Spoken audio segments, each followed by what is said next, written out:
Assalamualaikum warahmatullahi wabarakatuh. Haturkeun kasadaya pangjejer sareng pamiluan sateu acan ngawitan ieu sawala hayu urang sanggakeun puji sinareng syukur ka Allah Subhanahu wa taala anu tos masihan nikmat sareng hidayah urang ka urang sadaya. Margi urang tiasa kempel dina ieu sawala ngajaga kabersihan.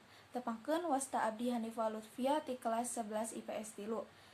Simkuring nganggem pancen janten panumbu catur, haturkeun nuhun ka sadaya pangjejer sareng pamiluan dina ieu sawala.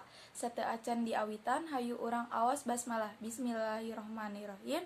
Para pangjejer nu ku simkuring dipika hormat sateu acan nincak ieu acara, simkuring para nepangkeun para pangjejer nu bade ngadugikeun komandangna. Nu kahiji aya Bapak Dedi Sumarhadi ti Majalengka mangrupikeun pangajar prakarya di SMA Negeri 1 Majalengka.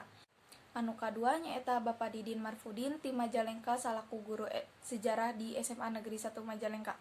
Para hadirin hayu urang awitan ieu sawala kanggo mungkas waktos sumangga ka Bapak Dedi Sumarhadi ngadugikeun komandangna.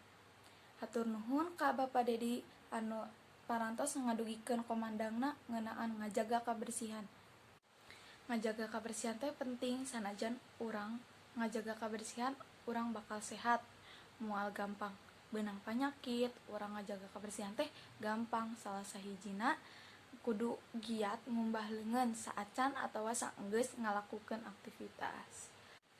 Kumargi kitu hayu urang lajengkeun wae ieu sawala ka Bapak Didin dihaturanan didugikeun komandangna. Hatur nuhun ka Bapak Didin anu parantos ngadugikeun komandangna. Mangpaat anu positif nyaeta nyingkahkeun panyakit tepa, ningkatkeun kasehatan jasmani sareng spiritual jeung sajabana. Kanggo mungkas waktos sumangga ka para pamiluan tiasa ngadugikeun patarosan. Hatur nuhun ka saderek Ica anu tos ngadugikeun patarosan ngeunaan ngajaga kabersihan. Sumangga ka Bapak Dedi ngalaweran patarosana. Hatur nuhun ka Bapak Dedi anu parantos ngadugikeun komandangna eta patarosan. Leuwih hade lamun urang sing ngajaga kabersihan.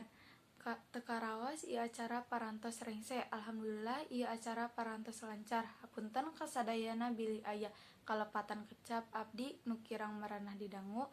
Hatur nuhun kasadayana sareng pangjejer anu parantos ngaluangkeun waktos kanggo ieu acara. Wassalamualaikum warahmatullahi wabarakatuh.